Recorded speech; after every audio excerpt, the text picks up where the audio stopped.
And we're back. You're still watching Business Sense. Kanina, medyo nagkaroon tayo ng technical difficulty, technical issue at naputol yung discussion natin about yung hacking incidents na nangyari sa ilang mga crypto exchanges. Mga katribon, yung crypto exchanges po, yun po yung parang bangko. Yep. Kung saan tayo nag-deposit at nag-withdraw ng crypto natin. So, yun yung as you were saying kanina na saan gagaling yung vulnerability ng ng sistema na supposedly is in a blockchain, di ba? Yeah. To recap briefly, only interact with exchanges that are overseen by a regulator. Kasi pag may nangyari, wala kang habol dyan. Katulad na nangyari sa FTX, di ba?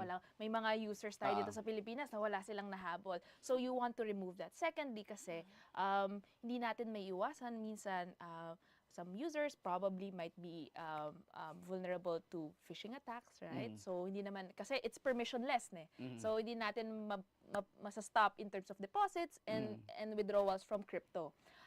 Another vulnerability kasi is the conversion between crypto to fiat. Kasi yan, lalabas ka na into a more, centralized type of technology, that you might be prone. Nakikita naman natin yan in other wallets as well, right? So definitely, because kami yung bridge, kami yung bridge between fiat, so ito yung mga PHP natin, US dollars, and to crypto. And to some extent, kami parang doon na nagiging focus ng maraming tao on ano yung nangyayari in between.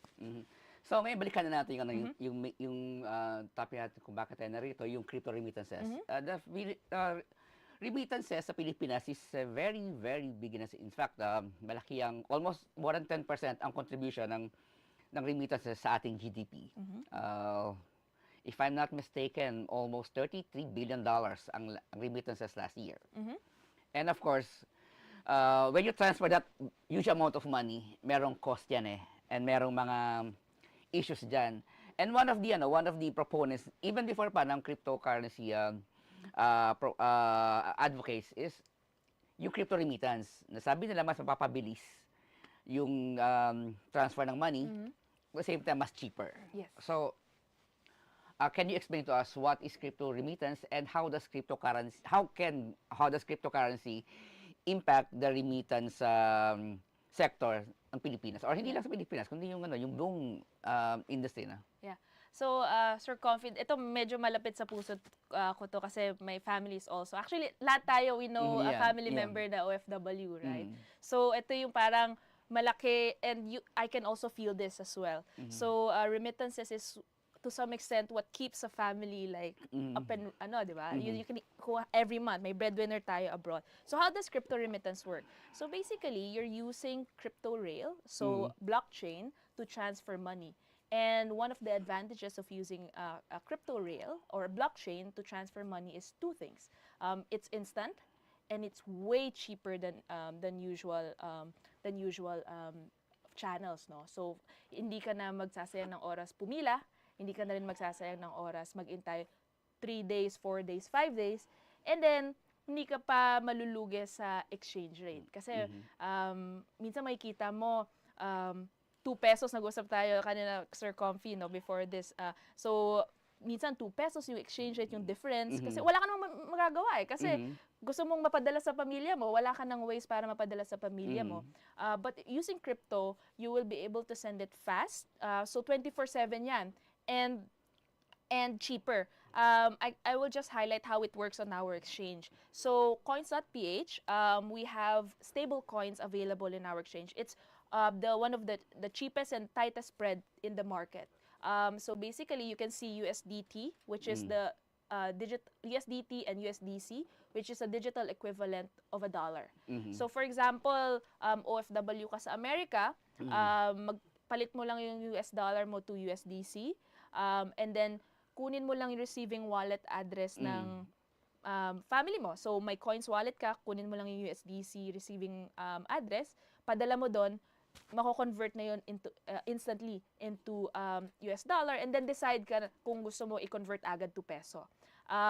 The transaction fees there will be very cheap. So usually $1 to $2 lang. Mhm. Compared to, imagine, sa mga, Western Union. Western Union is mga $4 to $6 per Yes, transaction. and then maghintay ka pa ng Mhm. several days, and then may Kung gusto mo ng rush, mas mababa yung exchange rate. Ganon din sa PayPal and Zoom eh. If you want it in real time, mas mababa exchange rate. But if you want a higher exchange rate, you have to wait for 2 weeks. 2 weeks. Yeah, 2 weeks.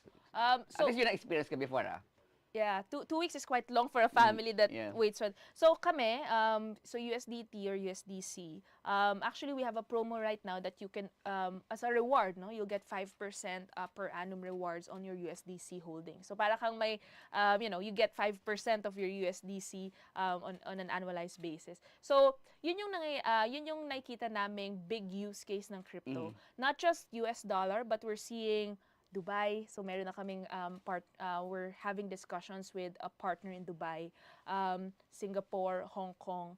And hindi lang dollar, magkakaroon ka na lang dirham, magkakaroon ka na ng Hong Kong dollars.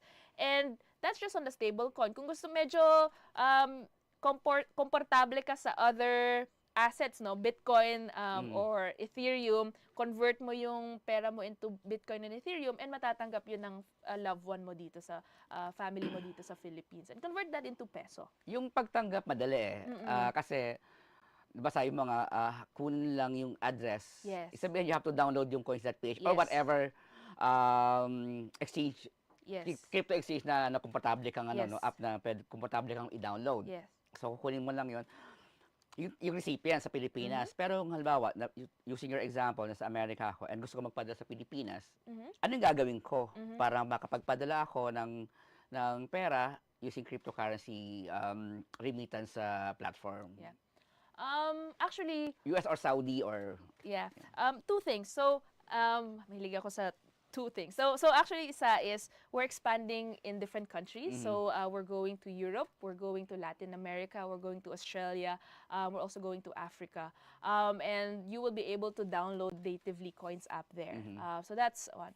If hindi pa available yung Coins into your own jurisdiction or into your country that you're in, you can use an exchange in that country, no? So for example, sa US, may Coinbase tayo dyan, or we're gonna announce several partnerships soon that you can convert US dollars into USDC in that particular country. So, hindi lang siya, so inayos namin yung receiving side, and what we're also doing in the future and in the coming months is yung mga sending institution, kung wala pang coins dyan, we have a partner that you can convert, or you download an exchange there and then convert it to USDC. So, US Coinbase, in Thailand, Bitcup, Singapore, CoinHako, and all those exchanges. Yeah, actually, I can attest to yung efficiency and convenience of receiving money using crypto. Kasi like what we've discussed earlier before we started the program, I used to write for for cryptocurrency or blockchain publications based abroad, and they're sending me money, or they're sending my payment using crypto, Bitcoin or Ethereum. And yun, instant nga. At bibigyan ko na sa kanila yung Ethereum address ko or yung Bitcoin address ko. Then, instant, matatanggap ko na. So, and I can wait.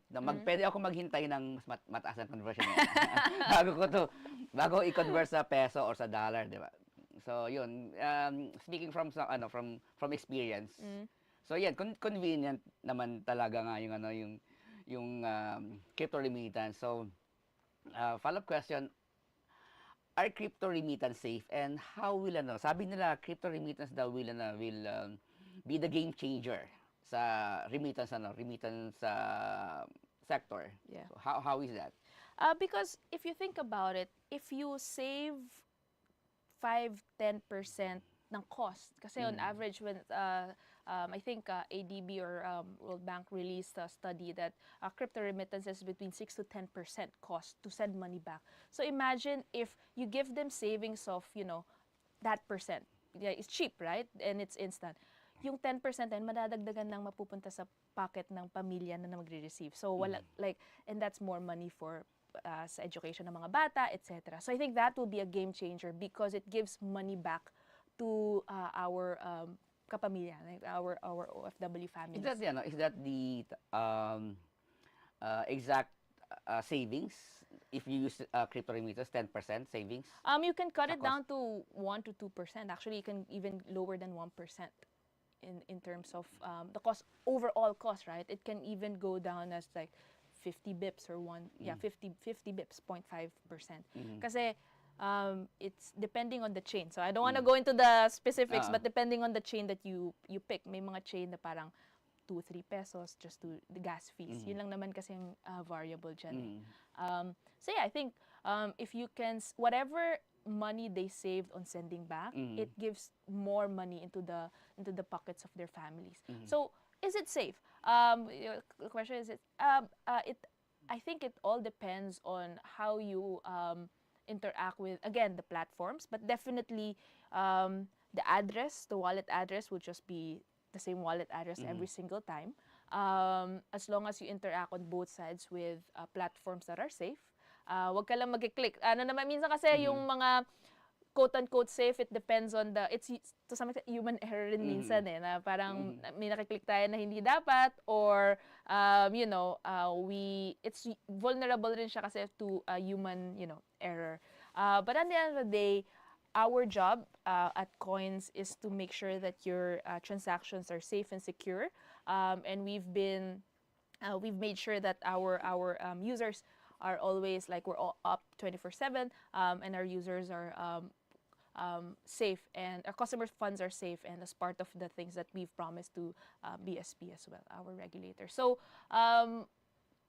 just do your own research and keep it, like, only interact with the platforms that are governed by regulators. Talking of savings and mas cheaper yung crypto exchanges. So ano yung nakikita nyo challenges in crypto remittances, like yung currency conversion, yung cost yung currency conversion, and yung fluctuating value of transfer funds? Kasi sabi mo, you're recommending sa remittance stable coins. Yes. But kasi wala pang stable coin nung sa time ko So, dependent ako sa kung magkano yung value ng Bitcoin, pinadala ng Bitcoin. So, issue pa rin ba ngayon yun yung value ng transferred fund, yung conversion? Now with the dawn of stable coins, not so much. If ever the adoption really relies on more education to the users. Kasi pag may mga users na allergic pa rin sa crypto na parang iniisip nila, scam yan. Parang I think now that we're seeing traditional companies, yung mga banks, accepting or being more open to crypto, makikita na nila, stable coins in particular, makikita na ng mga retail na, this is safe as long as I know which platforms I'm interacting with. This is safe and it's cost effective. Medyo may speculative part ng crypto, but that's not what that's not the remittance use case, diba? May speculative side, yung mga altcoins, ganyan, and hindi naman natin maiiwasan yan for any asset, even stocks, diba? May mga speculative tayong what we call pink sheets na stocks. So with regards to adoption of crypto remittances, it's all about education, partnering with the right institutions, and basically sharing more about how is it beneficial to our OFWs. And dagdag ko na rin, crypto as a speculative asset. Kasi hindi naman yun yung reason why crypto was created in the first place. Yes. Kaya lang meron tayong mga kababayan, mga katribu, na nakita nila kasi because of the fluctuating value ng crypto, particular Bitcoin, Ether, na para siyang stocks. Yes. Na pwedeng tumaas ang value anytime o bumaba, ginawang investment vehicle. Yes. Pero yung crypto per se, ginawa siya sa mga to incentivize the use of the blockchain technology. At isa sa mga efficient use case niya is really remittance.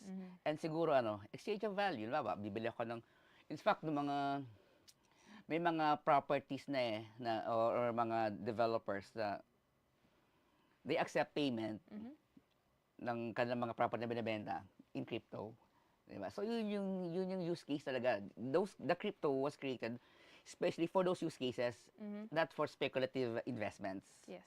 So kung yun din naman yung speculative part ng crypto use, yun din nagbibigay ng bad name sa crypto, Yes, yes. unfortunately. Pero, yun nga, it's really, it can be, kasi, it can be a good, investment kung Yes. marunong kang Yes.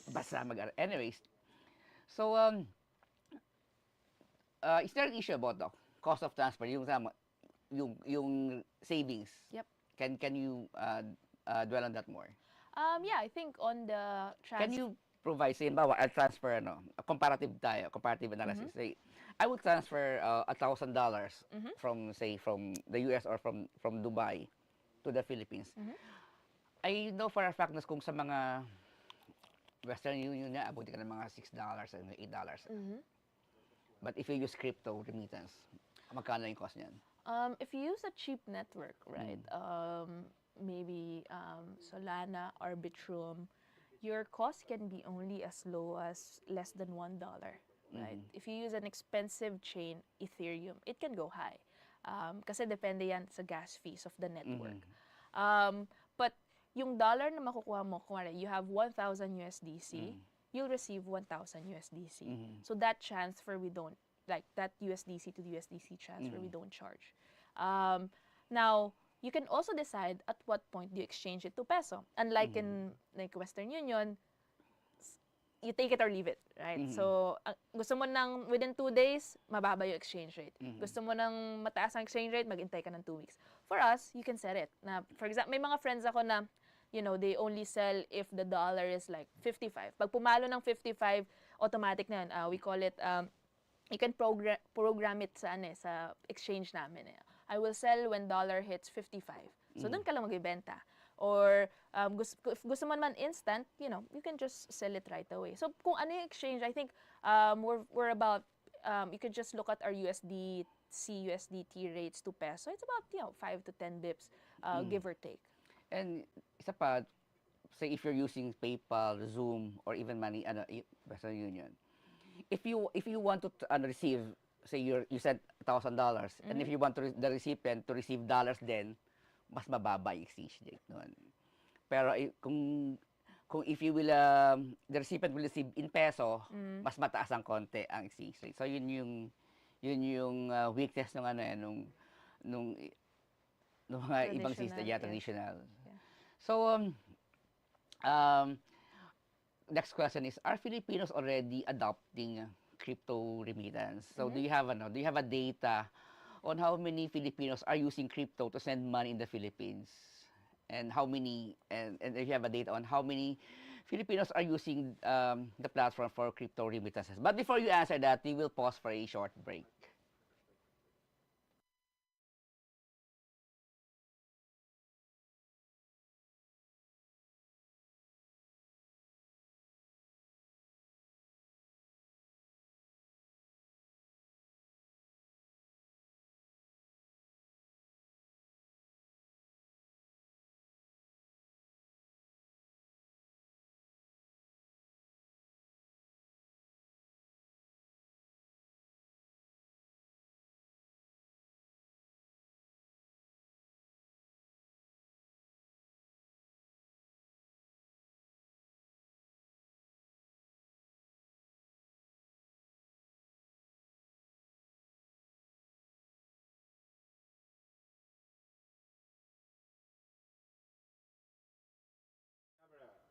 And we're back, and you're still watching Business Sense. And of course, still with us is Ms. Jen Bilango, the country manager of Coins.ph. Kanina, before we took a break, I left a hanging question about yung adoption ng mga Pilipino sa cryptocurrency and crypto remittance. So, meron ka bang data on kung gaano kalaki na yung population ng Pilipino na users ng crypto? Yeah. And yung number of, yung volume ng transaction ng mga remittances that were sent using crypto? Yeah. Dalawa actually in terms of adoption. Meron tayong institutional adoption and retail adoption.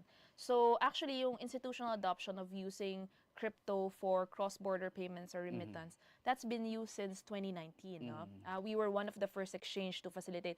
Actually, yung mga malalaking names of remittance, yung mga remittance companies, they use actually crypto na since 2019 to transfer money. So, pag naka-receive sila ng ko-convert nila sa crypto and then papadala sa amin.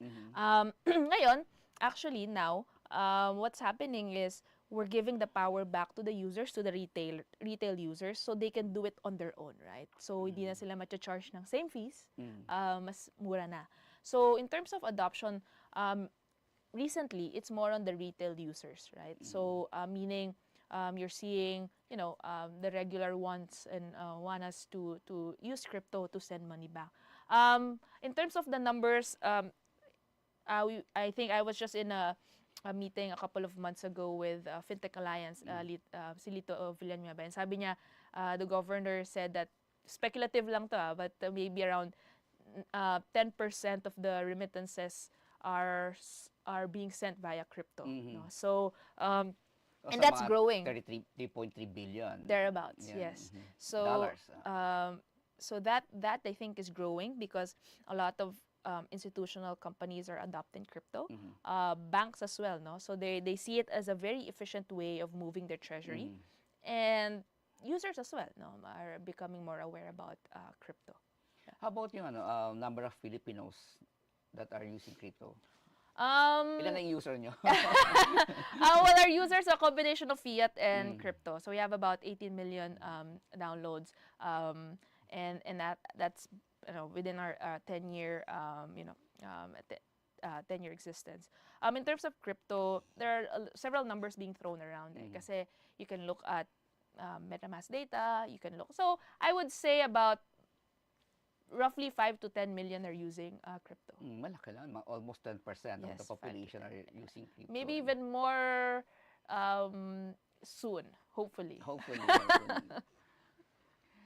So, let's go to naman si expansion ng nabanggit mo kanina, no? You're expanding in several regions, in several continents. So, what are the planned expansions of Coins.ph, and why did you choose those regions? And ano yung timeline nyo na makapag-operate dyan sa mga regions in Latin America, etc.? So we announced Australia actually early this year. So that one within Q1, if not by this month, by March, it will be early Q2 in terms of launching the fully fledged exchange in Australia. In other countries, so Australia actually, it has a lot of remittance flows as well, so that's one. We would like to go where a lot of Filipinos are. But not only that, I think in terms of regulation, Australia is more open into Bitcoin ETF. So one of our partners there are active in terms of launching their own ETFs. Latin America, I think what's interesting is if a native fiat is decreasing in value, right? In inflation, basically. They use stablecoin or crypto as a hedge against to maintain their purchasing power. So you'll see that in Latin America. So that's one of the reasons why we entered Latin America. We're doing some transactions there, but hindi pa yung fully fledged yung order book exchange. So, but we have trade desk, big transactions, over-the-counter transactions. So that's for Latin America. If inflation is going up, people tend to move to crypto to hedge or maintain their purchasing power. Africa, that's also the same. So we see Africa as a whole to leapfrog, no? Kasi predominantly, if financial markets, if financial companies are not addressing the needs of the market, that's where we see the technology leapfrogging. So, for example, Africa, they skip telephone lines altogether, dumiretso na sa cell phone. And we think that same thesis will be the same in crypto. No? We're also going to Europe because Europe is, marami rin tayong OFWs there, but at the same time, we see that the regulations there are slowly opening up to players like us. So we'll be present there as well. Thailand has been operating since 2018. So in terms of two operational countries, Philippines and Thailand. So how about the US and the Middle East? Yun yung two of the biggest sources of remittances. For US, we would be working with partners there because the regulation there is a different animal in itself, right? So it's a different, and they're more strict, I'd say, because of what happened. No? Like marami silang . So we would rather work with partners in the US, but we're gonna keep our doors open for any possibilities there. Middle East, that one we're looking deeply into it. We're gonna launch a partnership with an FX slash remittance company in the Middle East soon to address, marami tayong mga OFW sana sa Middle East. So, we'll open it up, both of those corridors through partnerships. Kasi dun, I think that's where we want to drive adoption. So, kung ano na yung habit nila, we'll just partner with those kung ano yung ginagamit nila and make it cheaper. And Coins.ph has also announced several innovations lately, that you're planning to introduce. So what are those innovations that you're planning to introduce to the public to achieve mass adoption of crypto and even crypto remittances?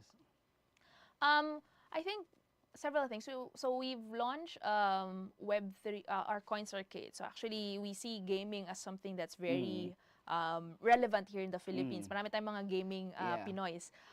So anything that touches gaming, you'll see us be more present there through community engagement or making tokens available in app. No? So we just listed one of the big gaming tokens last week, Pixels. So in terms of gaming, anything that touches gaming will be present, be it providing Web3 wallet, like a non-custodial wallet, and more crypto native products, hopefully, kasi we are talking to our to regulators in terms of opening it up to the users as well. With regards to how do we drive more adoption in remittances, crypto remittances, I'll go back to my answer in the previous question, education talaga. Talking to more community leaders who can help our OFWs understand how to use the platform and do not be overwhelmed or be, baka they think it's crypto, it's like, there's some misconceptions about it. So driving education and kasi the product itself, the technology itself is self-explanatory. It's cheaper, it's faster, diba? So it's like removing the stigma na lang through education. Okay. And can you reveal it to us, your transaction volume last year and your forecast for this year? In terms of transaction volume, definitely last year was a very challenging year because it was, as crypto people would say, it was a bear market. It was a deep end of the bear market. Liquidity was low, but despite that, we've announced that we did like a $1 billion on trade desk. So that's just one product of ours. Our trade desk volume is $1 billion. You can speculate. I don't want to reveal because it's available naman at CoinGecko, our trading volume. So we have two more products besides trade desk. This year, actually, we're very positive for this year. We'll probably, hopefully, I don't want to, knock on wood, but we'll continue to see like a doubling or even three times, 4 times, 5 times of what our volumes were last year because of institutional adoption and because of new projects launching, and we're supporting some of those projects launching. So this year will be an exciting year for us. Bitcoin having Bitcoin ETF. Yeah. Hopefully, we have Ethereum ETF as well. There's some talk about Ethereum ETF. So this opens up crypto to traditional financial markets, and then that would give us more liquidity, right? And with more liquidity, you have more demand, and hopefully prices, economics prices would go up.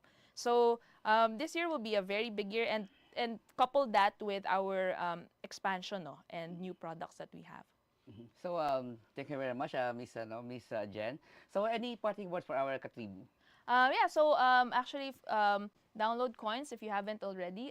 Coins is your most secure and safe platform, exchange platform here in the Philippines. We have we have the lowest fees in the market, and we have a lot of promos. So we have sign-up promos, we have trading competition. We also have, if you are using, since we talked about a lot of USDC, we have our rewards program of earning yield on your USDC holding. So I think for us, we're here to support our Filipino community, and we'd love to see that the Philippines taking a step in leading the crypto Web3 revolution, financial revolution of our financial ecosystem. Yeah, I hope so. And I wish you all the luck. And sana nga, magkatotoo yung projection na yan. Na this time, the Philippines can take the driver's seat sa bus ng crypto and fintech. And sabi nga niya, si Miss Jen, it's all about education. It's all about educating our users and mga Filipino OFWs about the benefits of using crypto to send money or to move money anywhere. Sabi nga nila, it's faster and it's cheaper. And hopefully we can educate more Filipinos to adopt or to use cryptocurrency because the money that they will save in sending money can mean more purchasing power to their recipients here. So there mga katibo, maraming salamat. Isa na naman pong linggo ang nakalipas. And this has been Business Sense. I am Komfie Manalo.